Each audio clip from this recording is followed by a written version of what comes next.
हम गुंजन चौधरी मैथिली गुंजन चैनल पर एकटा भोला बाबा पार्वती जी के विवाहक गीत प्रस्तुत करऽ जाइ छी। अहाँ सबसे आग्रह जे गीत के अंत तक जरूर सुनब। सूरज के ज्योति साना हमरो गौरी छथि, बरल लभंगिया भिखारी गे माई।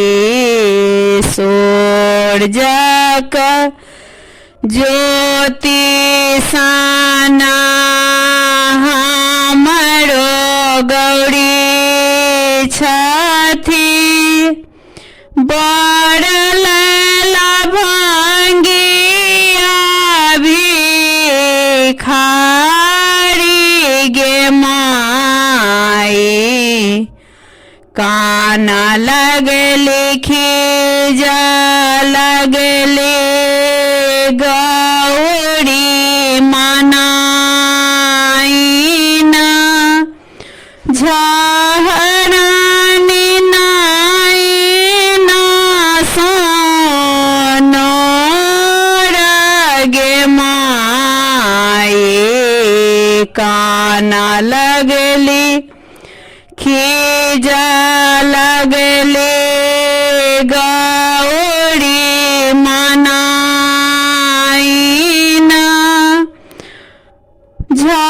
झहरानी नाइना सोनो गे माई।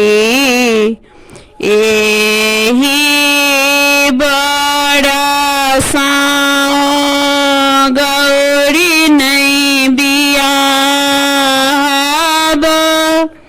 मोरा गौरी रहती को मारी गे माई।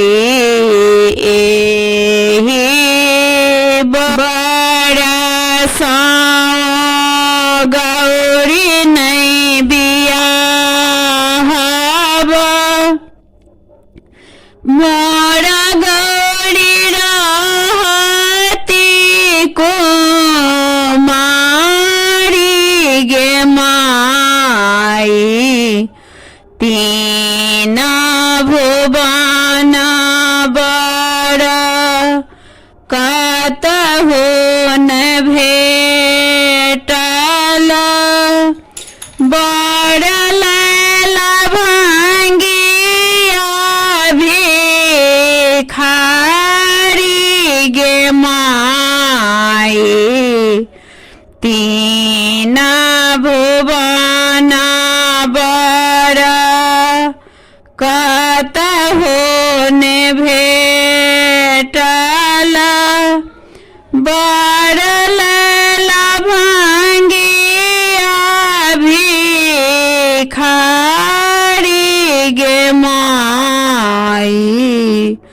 देखितौ नारद के पढ़ितौ गारी, हुनको न उचित विचार गे माई।